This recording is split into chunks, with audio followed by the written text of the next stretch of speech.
Good morning, everyone. Memes. I like memes, right? If you remove physical contact from a person's life, if you remove freedom from a person's life, if you remove love from a person's life, what exactly makes their life worth saving or living? I suppose they say stay living.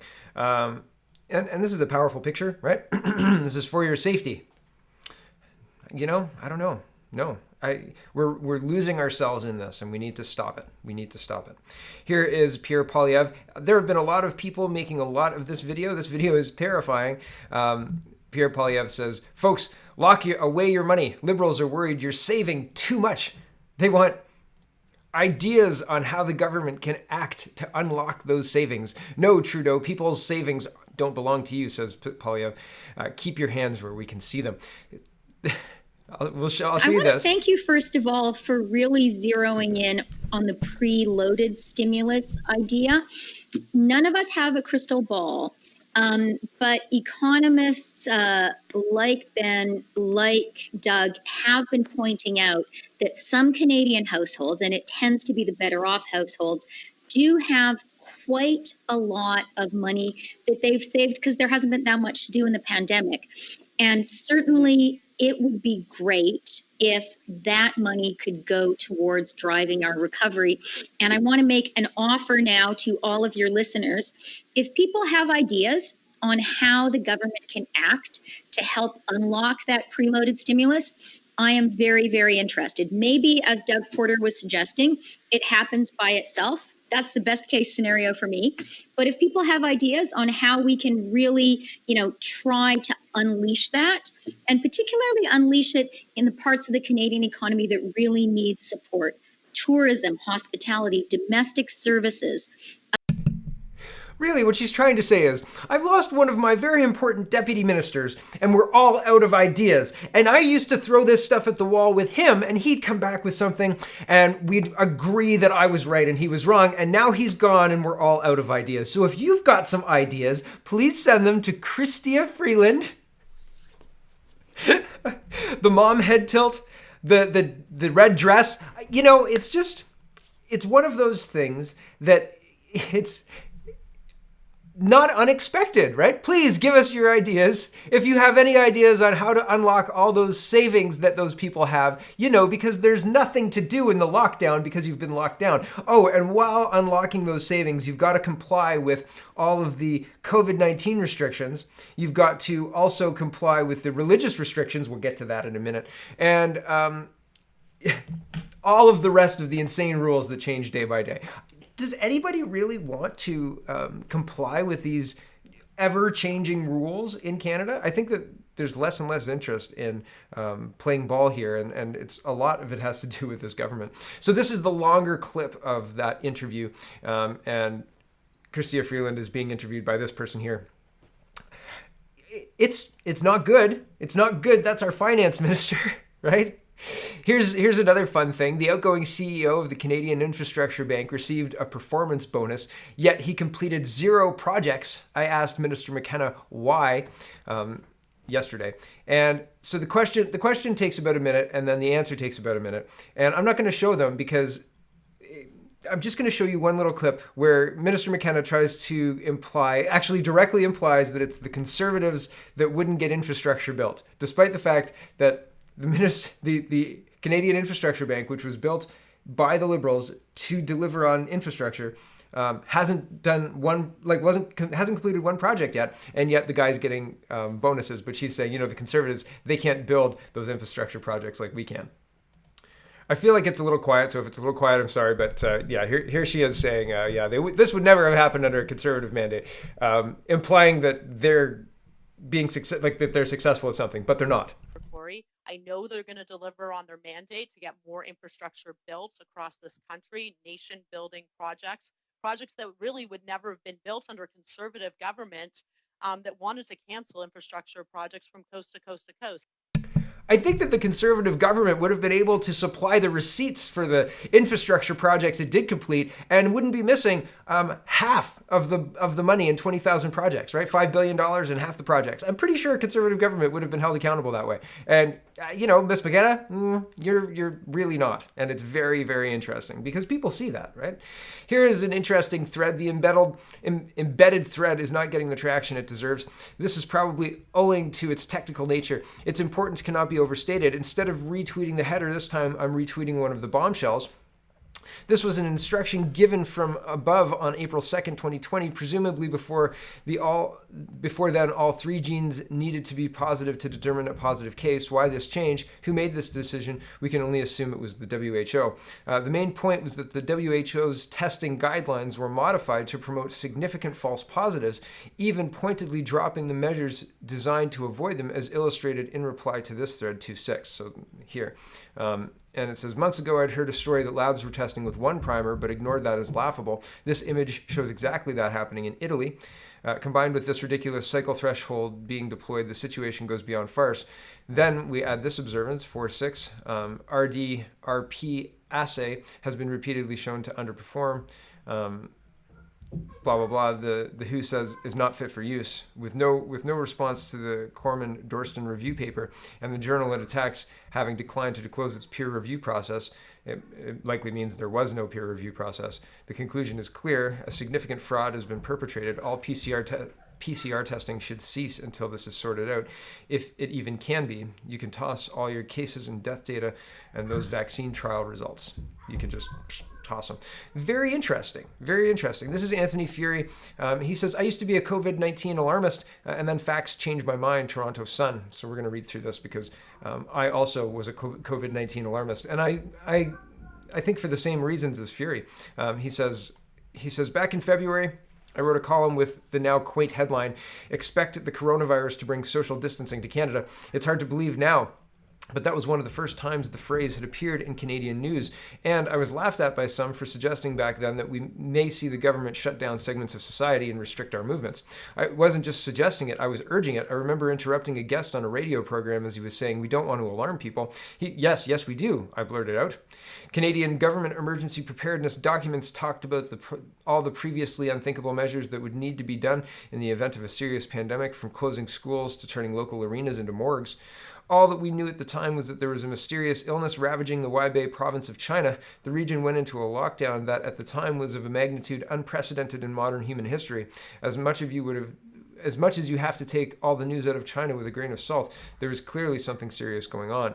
Yet people in Canada, including health officials, shrugged the whole thing off and said on a loop, we've learned our lesson from SARS. They kept at it as the virus hopped over to Italy and Iran. For a while, Health Minister Patty Haydu was even resistant to ordering a 14-day quarantine for a plane load of repatriated Canadians from Wuhan.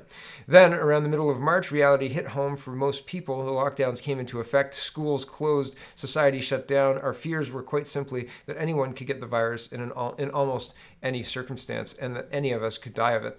That these weren't entirely irrational fears, if for only the reasons that there were harrowing scenes playing out all over the world, and that it was also new that we didn't have enough data or research to really tell us what was actually going on.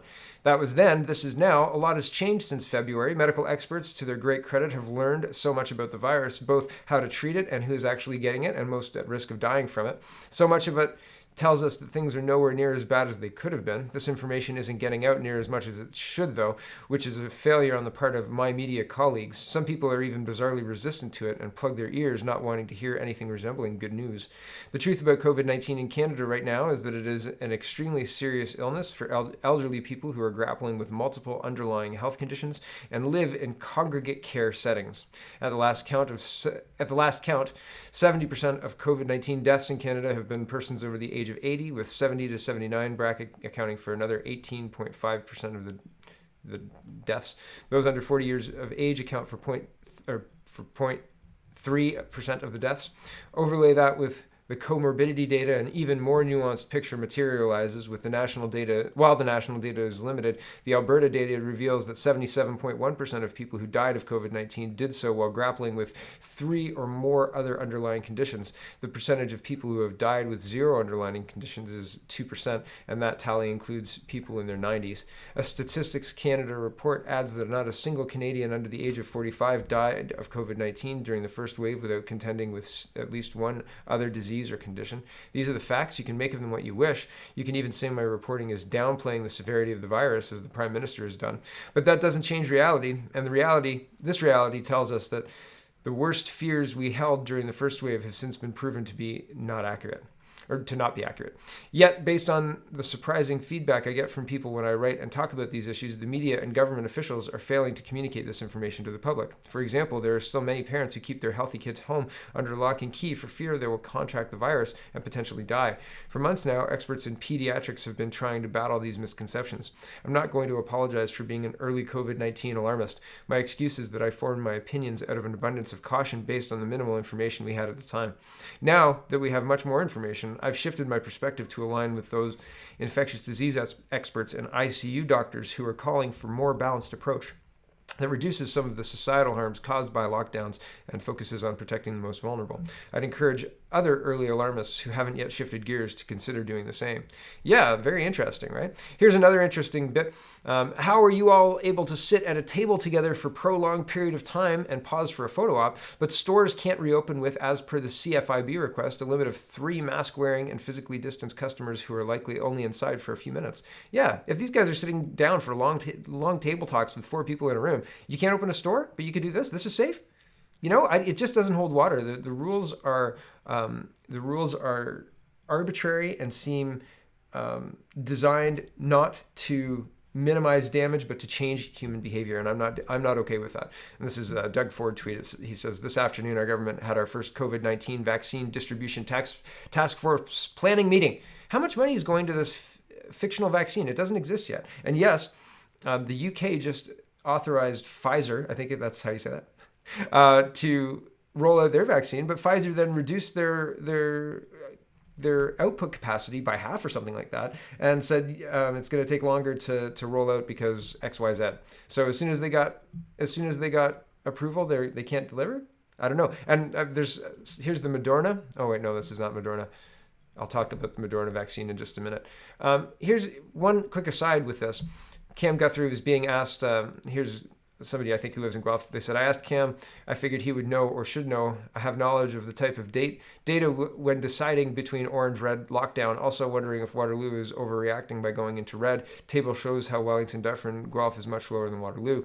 And Cam Guthrie, he's the mayor of Guelph, he says, "Sorry, I don't decide. That's all done by the public health and our medical officer of health."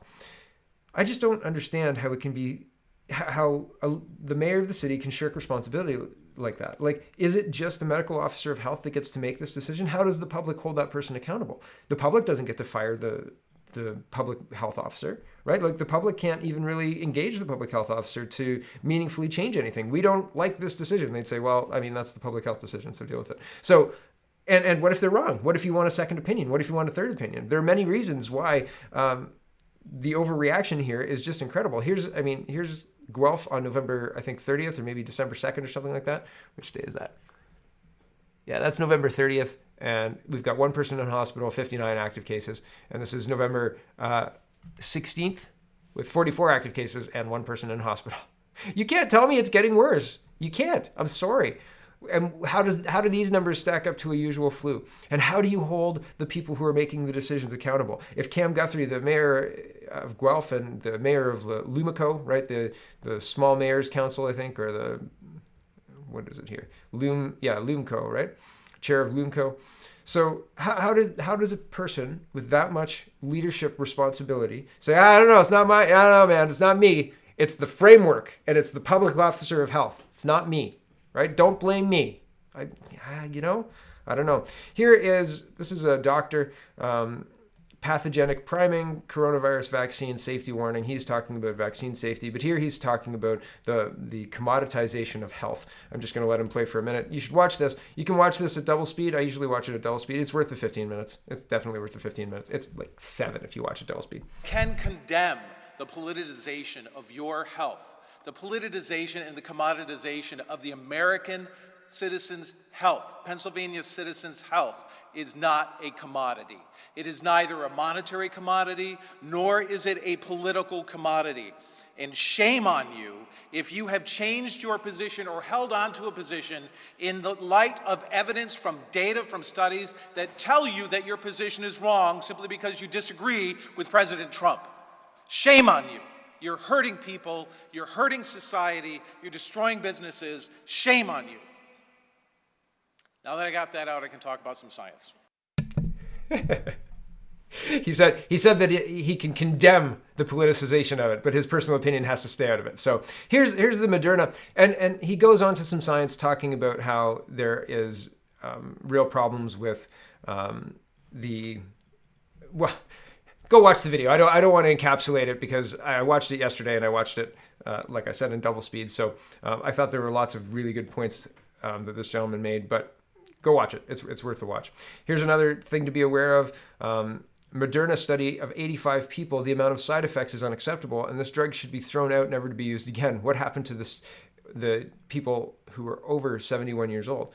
And hold on, so if you look at the chart here, it says that the study group of above 71 years. Oh, I can't scroll over. Anyway, you can see that there's 2 of 10 in the second, and then at day 29 there's 0. What happened to them? Where did they go? Why aren't they reporting anything? Very, very interesting drop off and unexplained. And the mild symptoms seem very not mild. Mild skin lacerations, mild thermal burns, mild. Where was the other one that I thought was kind of funny? Anyway, there's lots of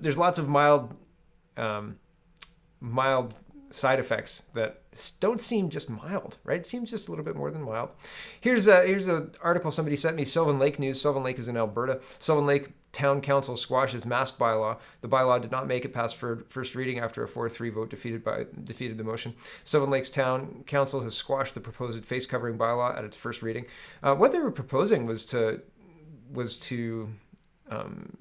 reallocate like some traffic enforcement and some other enforcement, building beautification, etc., for masking bylaws. So imagine what they have done in places like Toronto and Guelph. Like, what are they ignoring to focus on mask enforcement?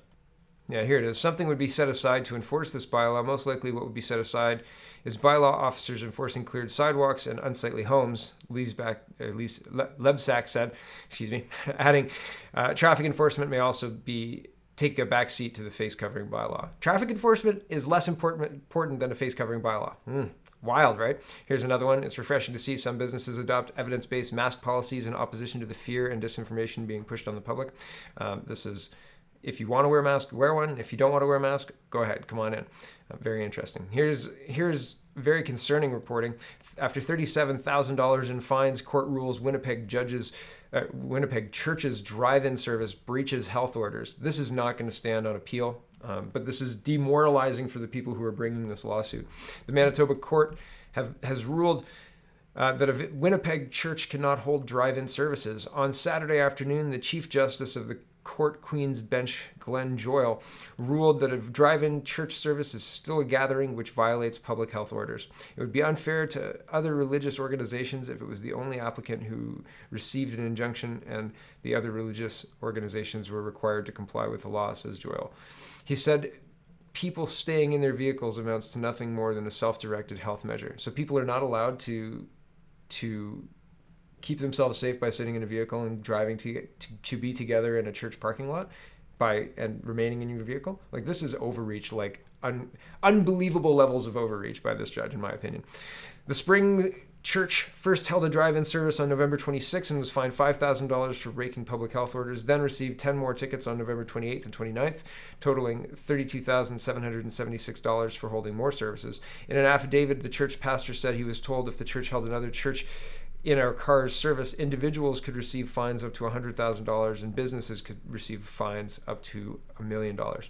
This is egregious. I am so sad to see our laws perverted in this way. Shame on this judge.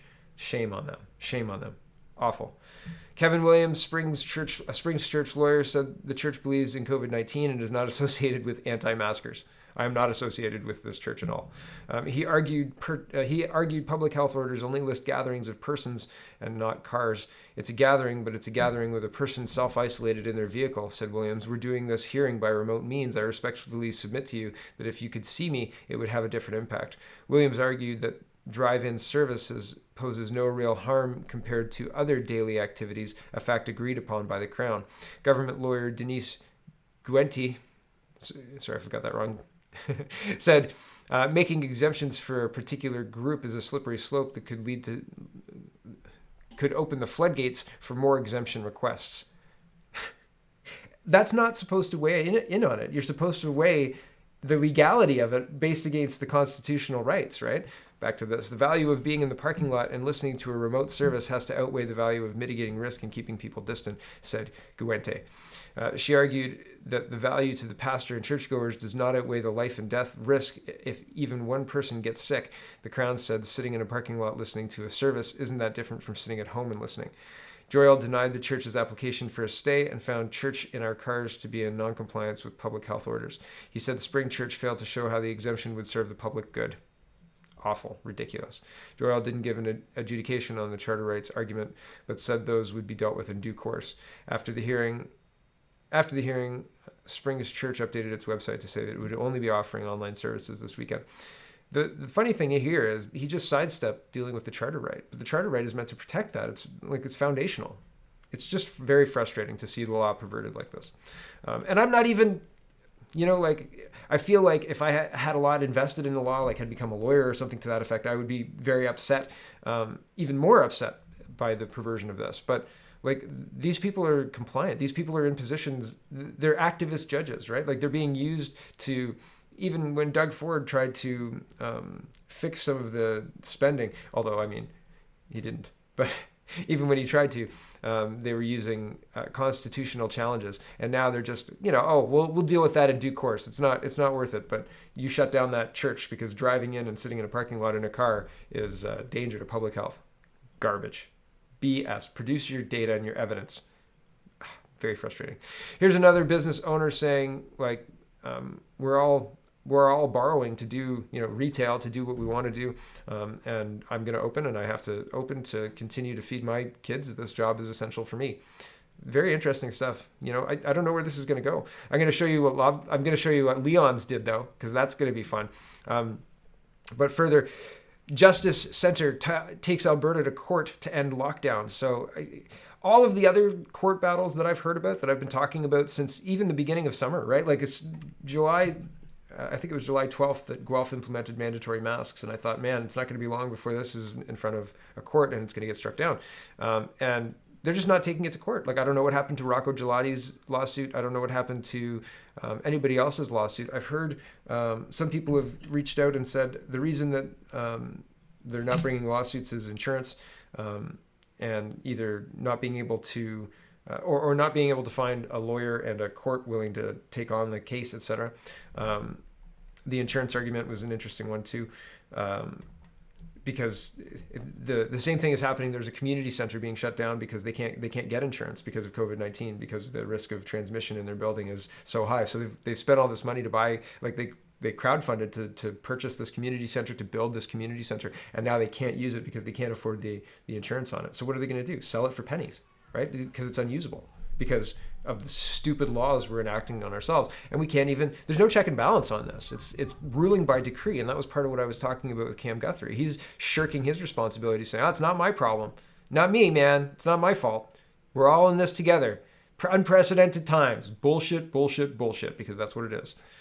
Here's the other day I talked about Randy Hillier's son being tasered.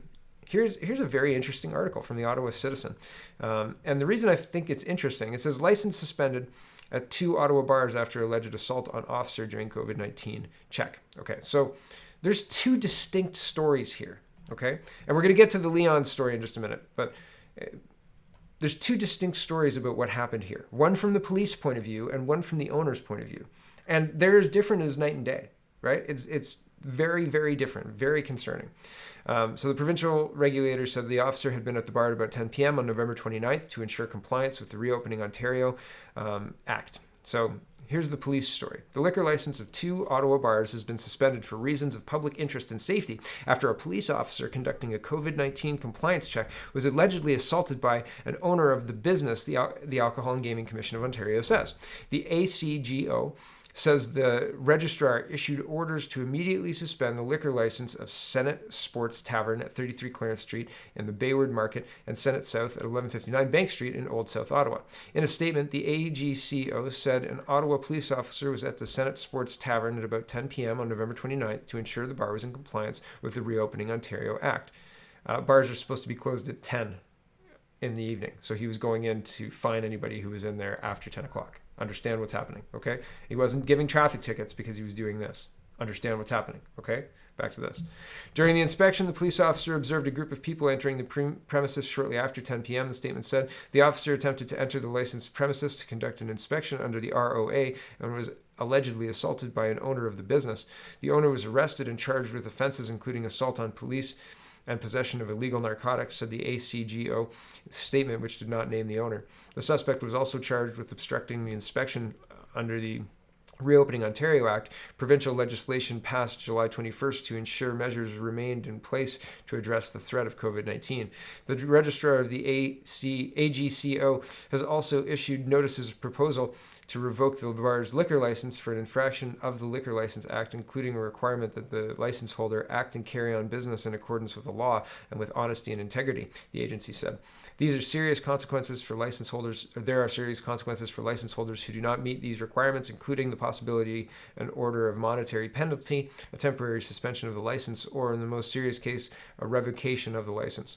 An establishment served with a notice of proposal can appeal to the License Appeal Tribunal, which is an independent of the AGCO.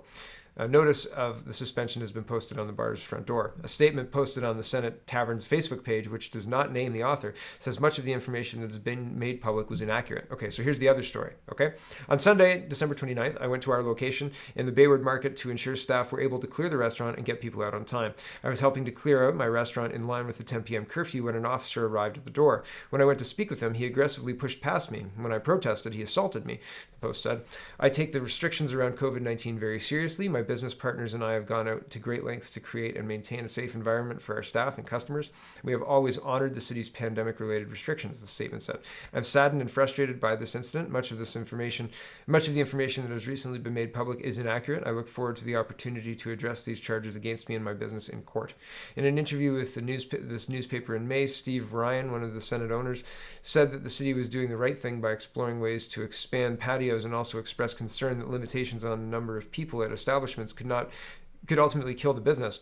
I'm just saying that it's not enough, and anybody that understands the industry understands that, even if you make it through these really unfortunate times, that in 3 to 6 months from now, you're going to be going under anyway because the capacities aren't going to be allowed, said Ryan in May.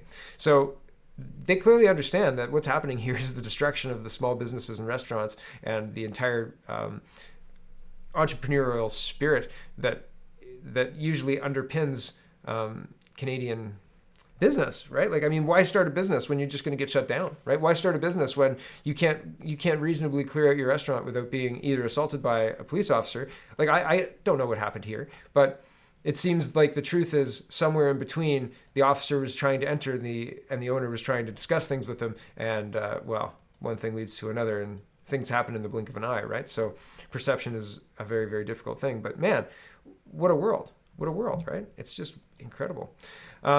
Amazing Polly makes connections. She said, hey, this would explain why Andrew Scheer was such a globalist. He was a member of Klaus Schwab's Young Global Leaders program, and still is. And so is Karina Gould. Karina Gould's a liberal minister. She's the Minister of Democratic Institutions. So this is a list, right? Andrew Scheer, leader of the Conservative Party. Karina Gould, Minister of Democratic Institutions. Unbelievable, right? No wonder we're all heading breakneck speed for the Great Reset. Here's another one. It's important to note that Chrystia Freeland is a member of the Board of Trustees for the World Economic Forum. That fact could help you realize that COVID was part of the plan to force a collective state. yeah, right? This is, right, World Economic Forum, and you've seen the World Economic Forum. You'll own nothing and you'll be happy, right? Do you guys remember? I feel like we're a little bumpy today, so I apologize for that. We're COVID and businesses and all sorts of other stuff, and I've been teasing this Leon's thing. The Leon's thing's very interesting in my opinion, but first we'll do this. PHSA's budget restricted after misspending, health minister. Do you guys remember the $10,000 in bonuses and the renovations and the catering and the whistleblower who said like this is all improper and these are part of the kickbacks from China? I made the connection between the California governor Newsom and the purchasing Chinese PPE and then getting kickbacks for their families, etc. And who knows what's happening here, but certainly something very strange is happening here, and now there's corroboration. People are looking into it. So on Monday, November 30th, specific concerns around decisions and spending at the PHSA were raised through the media. In response to the concerns, I directed the Deputy Minister of Health to assess the PHSA's decisions and conduct related to specific concerns and to provide recommendations on actions, changes to policies, or other such changes that could be taken, Dix wrote in a release. This review was ordered into unnecessary, unbudgeted renovations at the PHSA headquarters in Vancouver. Concerns were also raised about excessive catering expenses between March and June, the inappropriate hiring or promotion of staff, and procuring problematic PPE and respirators.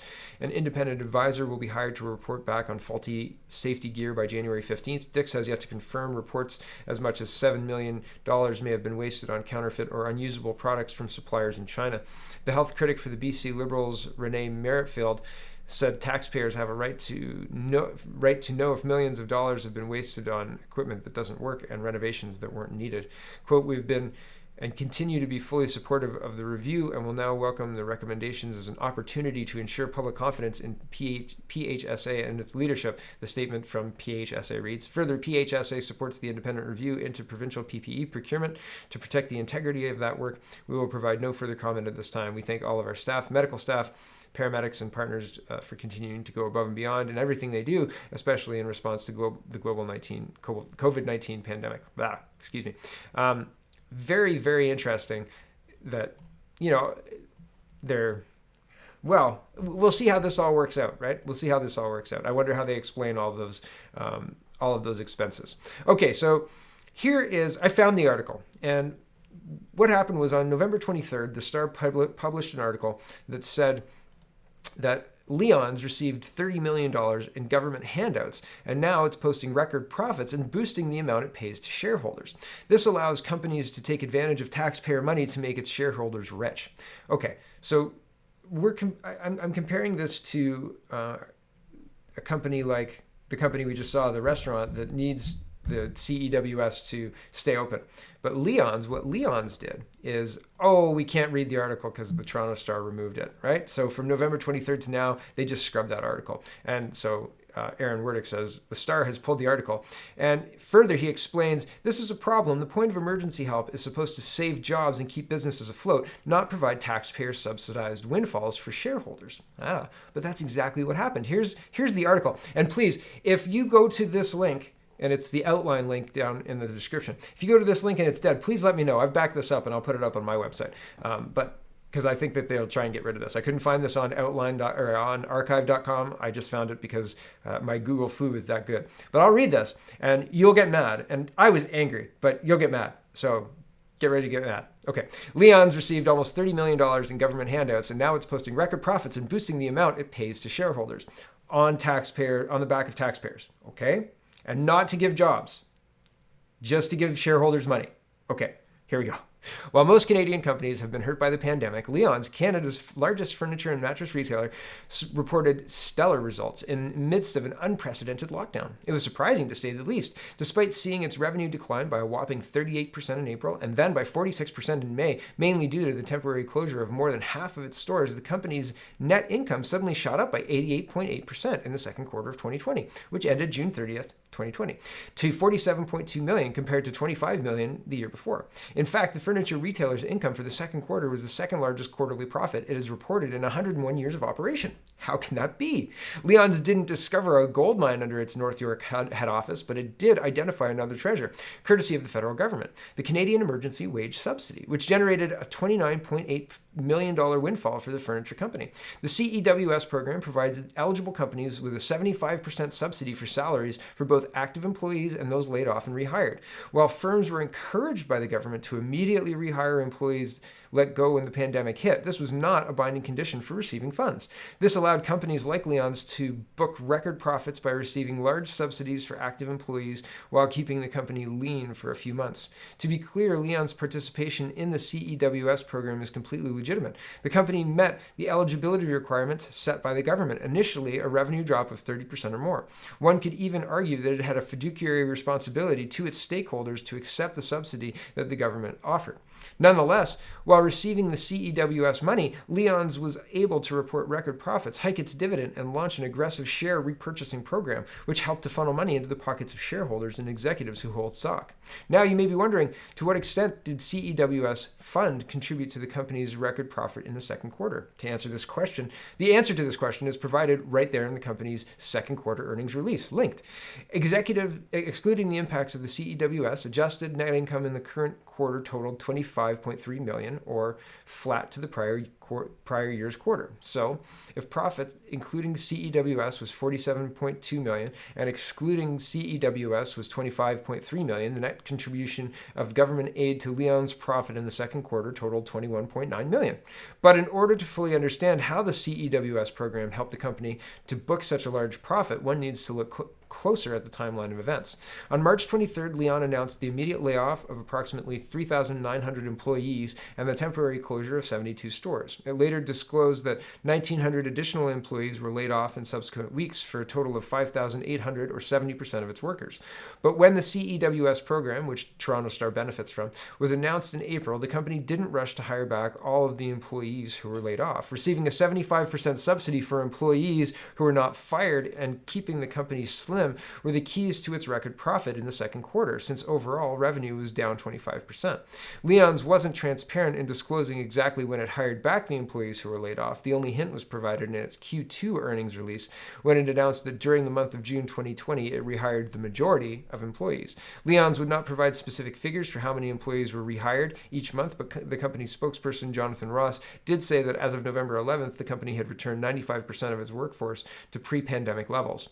Ross added that millions of dollars were spent to support our temporarily laid off workforce with company-paid benefits throughout the entire period, and Leon's recognized the efforts of our associates with a one-time payout during the third quarter, which ended September 2020. With respect to the big profits in its second quarter, Ross said that Leon's generated record cash flow through stringent cost-cutting and prudent cash management, but in its Q2 report, Leon's disclosed that the net impact of the government subsidy on the income was $21.9 million.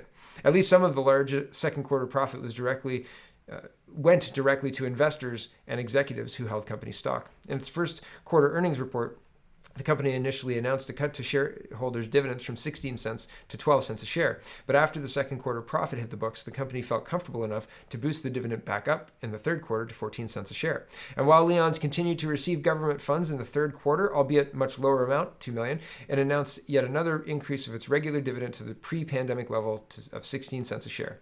In addition, on November 10th, it boldly announced that due to our cash position, the directors are pleased to declare a special dividend of 30 cents per common share, a 24 million, cash transfer to the company's shareholders. $24 million cash transfer. Wow.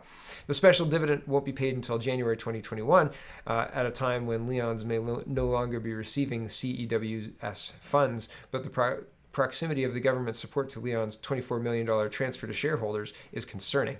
Yeah, considering how much the Canadian government paid for that, right? Like, isn't it very interesting that we gave 21 million, 21.9, and they're transferring 24 million to shareholders? That's quite close, right?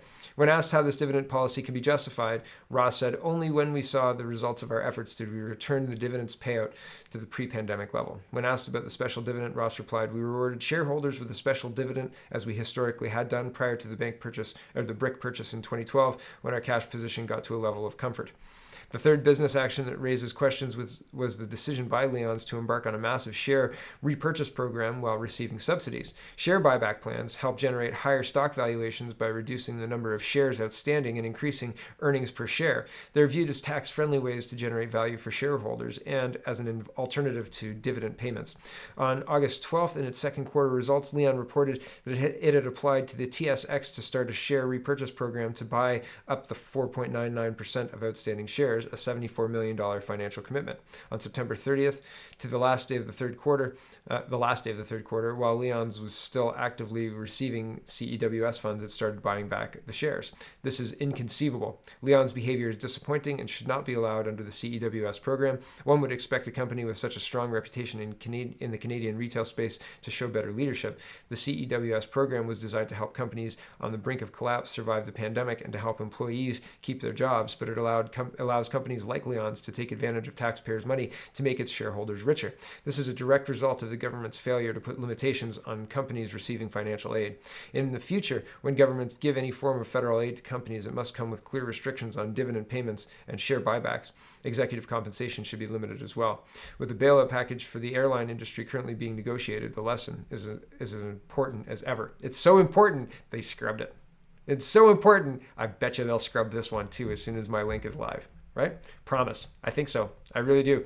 So very interesting, right? It's a problem. The point of emergency help is to save jobs and keep businesses afloat, not to provide taxpayer subsidized windfalls for shareholders. That makes more sense now, right? The 21 million we gave to Leon's went to the shareholders, right? For the jobs. We gave 21 million to Leon's for jobs, and they didn't do that. Instead, they inflated their earnings and gave the excess to shareholders.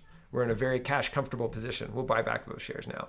Adamson's Barbecue owner Adam Skelly is acting out of toxic masculinity, says Heather Malik.